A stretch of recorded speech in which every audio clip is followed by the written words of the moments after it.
Okay, another roundtable question. Yeah, the betting line. Now, Geoffrey, you've said you're not a betting man. Okay, get that disclaimer out there. But Notre Dame opened as a 9-point favorite, and that line has actually moved up half a point. I thought that was going to get bet down to 8, maybe even 7.5, but no, line's moving up, and that's with Notre Dame's starting center out. So, like, that tells me the market expects this USC defense to get fricasseed and flambéed and just all around smoked by Notre Dame. But Geoffrey, you're not a betting man, but you have to think that line -9 now, -9.5. That's a real eye opener. What do you think about that line?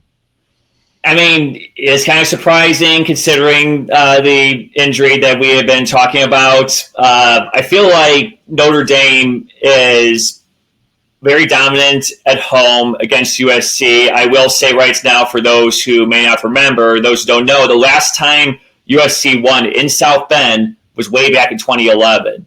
And, that is right before Notre Dame had its run to the BCS title game the following year.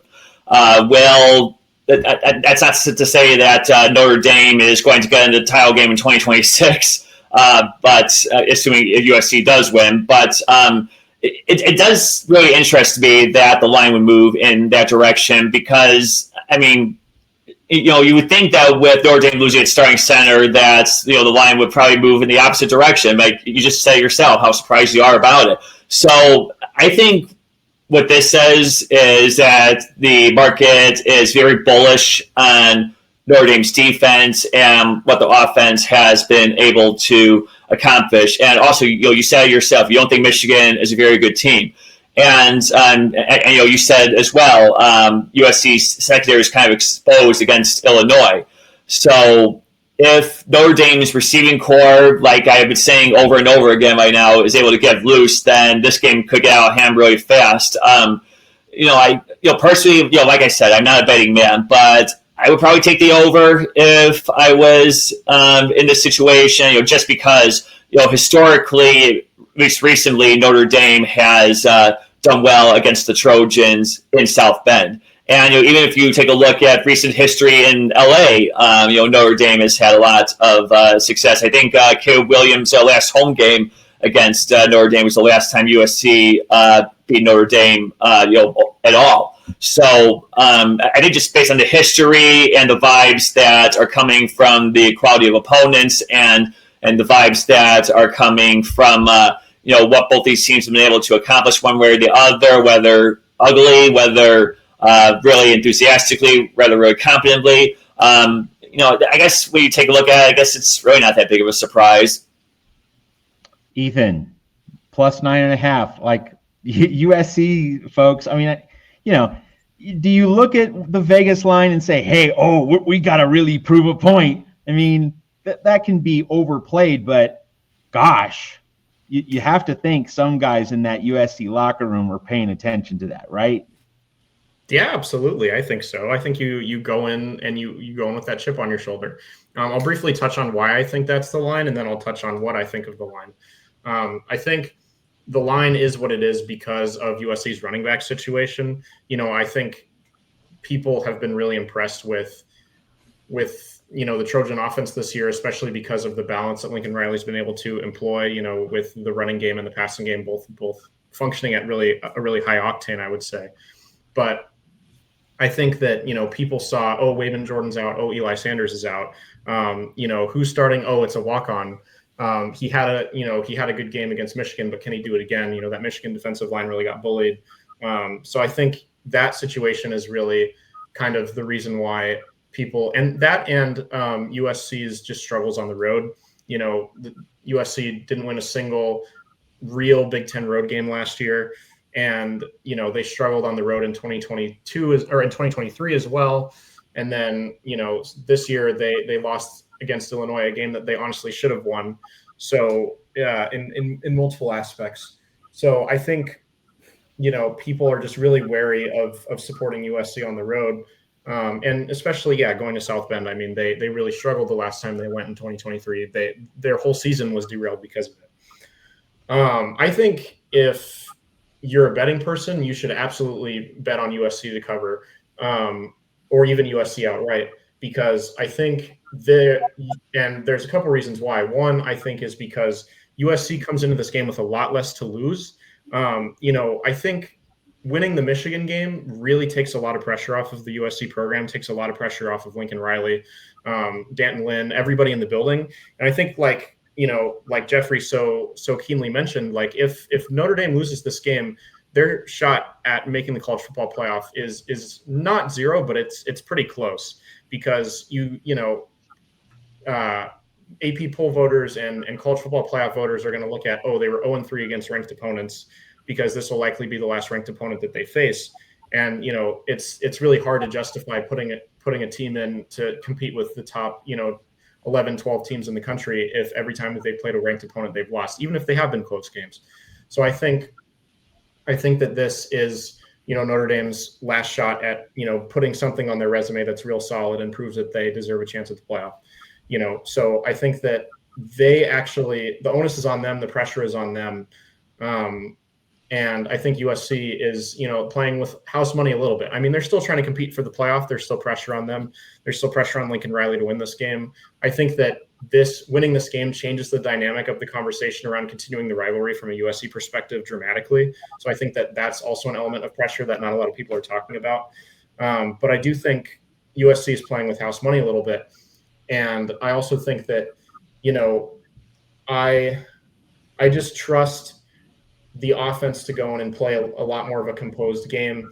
And, even last year, like USC played Notre Dame in the Coliseum, and it was 35-28 with Notre Dame punting back to USC with, and their offense with the chance to go down and tie the game. And then obviously they looked like they were about to.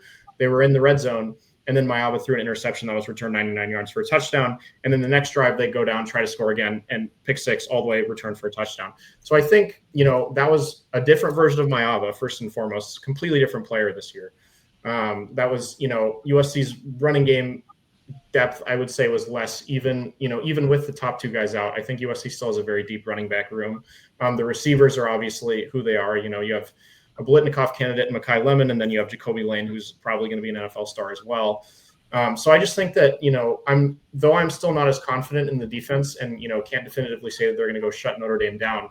I think that this offense is well equipped to catch up and hang with anybody, even against some of the tougher defenses in the country. So that's why, I really just don't see a situation where USC gets blown out in this game, because I think that their offense will keep them in it, even if the defense struggles. Crash. So I think this line is probably getting wider, because I think just the running backs being out, Wayman Jordan, Eli Sanders, like you said, Ethan. But I think especially King Miller, I think he had a great game against Michigan. And like I said on Sunday, I'm still standing by that. I think that was the biggest win of Lincoln Riley's USC tenure. But at the same time, like you were saying earlier, Matt, Michigan is not going to be one of those top teams this year. So therefore, while Miller had his best game, it's still just, can he do it against, a top 15 team? So I think that's going to be the big thing. And then the other thing is, I think everyone's been touching on, is USC has struggled on the road, especially against ranked teams in the past few years. So I think that's another reason why people are wondering, especially, good Notre Dame team. They struggled against Illinois. Yes, they beat Purdue on the road for a true, out of state, in the Midwest, Big Ten win earlier this year, but Purdue's 2-4 now. I mean, I think they've improved, but they're still near the bottom of the Big Ten. So I think for those two reasons, people are going to be more nervous about betting on USC when they're saying, okay, their top two running backs are out. They got a walk-on who's going to have to prove himself in an even bigger game this week. And the status of the third stringer in Brian Jackson is up in the air right now. Is he going to even be able to play it? And if so, how much? Combined with the fact of USC's recent history of struggles, especially when you're playing good ranked teams. So I think for those two reasons, that's really what's, I think, driving it to be an even wider spread. All right. Geoffrey Clark of the Voice of College Football has been so generous with his time. We got to get him out of here since he's to the east of us. It's an hour later where he is. So as we wind things up, and Geoffrey, thanks so much for taking the time to be with us tonight. Cards on the table, predicted score for USC Notre Dame 2025. I'm going to say, and again, I say this with all the love and respect that you guys have shown me coming into enemy territory right here, and I say this with all the love and respect for all the people watching. Let's see, I'm going to say Notre Dame 38, USC 21. I'll give USC a little bit of credit, even if they are having issues with their running backs right now. That's still an NFL talent under center there in LA. So, I got to think that he's going to, have his moments. And if he doesn't have his moments, well, that's just a testament to what Notre Dame's defense has become over these past few weeks, especially. So, maybe I'm being a little bit generous because, I don't want to be that super fans, Bob Swirsky saying, Notre Dame 98-0. And because, that's obviously a big thing here, where I'm at. But, I'm not going to be that guy. I want to be, as kind and as unhurtful as I possibly can. And, Matt, if you don't believe what I'm saying, I apologize, but I'm trying to get on everybody's good side right here. But look, this is the thing about the Notre Dame USC rivalry and why it can't go away. We don't like each other's teams, but at the same time, we all respect the rivalry and we respect each other. Geoffrey, I know you're a huge baseball fan. You're a huge White Sox guy. My Mariners are about to potentially make the World Series. I want people who are going to call balls and strikes accurately. I want you to say exactly what you think, nothing more, nothing less, nothing else. If you think Notre Dame's going to beat USC by 17, that's what we came here to hear. Your honest take. So anyway, at Trojans Wire, we're going to say Notre Dame Rider takes the Irish minus 16.5. No, just kidding. But no, we want you to call balls and strikes. Next year we have ABS. Thank goodness. So just tell it like it is from your perspective, and you've done that tonight, Geoffrey. We really appreciate it. All right, Ethan, your predicted score for this game. Did we lose him? We lost him. My mic went out. There you go. It is back. All right. I think I've got USC winning this one 35-31. I think that they are going to continue that Jade Mayava is going to continue to have success. I think that, he's going to go into a hostile Notre Dame environment, be calm, collected, be himself. I think that, the USC running game is going to be playing with a chip on their shoulder because it's all the unproven guys now. You got King Miller starting, hopefully newly christened with a scholarship. Lincoln Riley said that it's only a matter of time before he gets one, and it's when, not if. So he will be getting one hopefully ahead of the game. And then, Brian Jackson, it sounds like, came up with a clean bill of health after that game, after the Michigan game as well, so he should be back. Then you've got the freshman Harry Dalton and Riley Wormley set to factor in as well. So I can count on, I think, one of those four guys to step up and make an impact. And then, there's just so much talent in the receiving core. Hopefully you'll have a little bit of a healthier Lake McCree as well at tight end. And I think that, just all that firepower is going to be enough to overcome a bit of a rougher game for USC defensively, especially being on the road and playing in potentially colder, wet weather. And, not quite as great of a game as the Michigan game. But I think that, there's a lot to build on from the Michigan game. And I think that USC is going to take just enough of it over to South Bend to pull this one out, and more of a high scoring game, but a game that favors the Trojans nonetheless.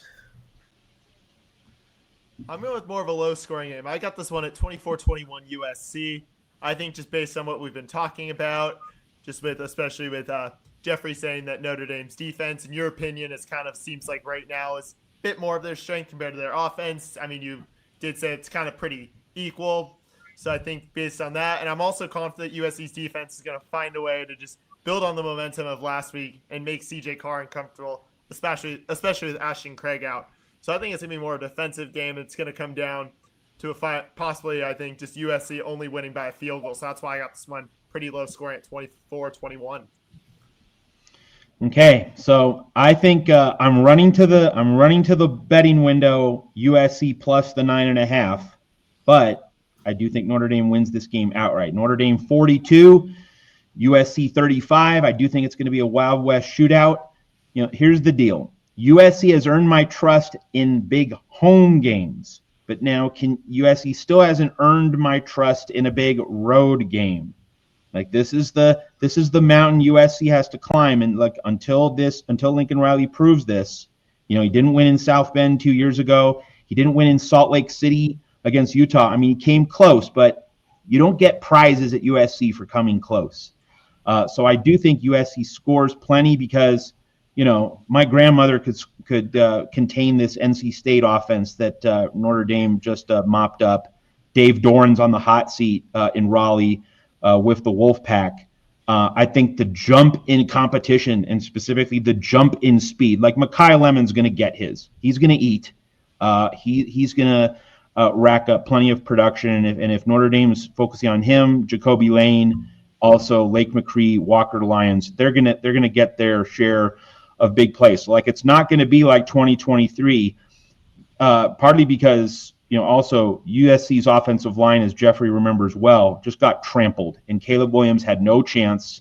It just snowballed on USC in the first half. This USC offensive line is actually coached well by Zach Hansen, the overlooked person in the USC firmament right now. And I think I'm not worried about how USC's offense is going to play, but I think Michigan's offense sucks. Sorry if there are any Wolverine fans listening to that, but I think that's just the reality. I think Sharon Moore is in over his head. And Notre Dame, CJ Carr, Mike Denbrock, that's a professional operation. They're going to give USC problems, I think. And USC's defense, hey, you want to prove me wrong? Be my guest. I'd love to have some egg on my face. But, of course, I am running to the window for USC plus the 9.5. So it's not as though I have a total lack of faith. I just don't think when push comes to shove, if this game is close in the fourth quarter, USC is going to be able to make the really big plays on defense to bring this one home. But I do think the offense scores enough to keep this one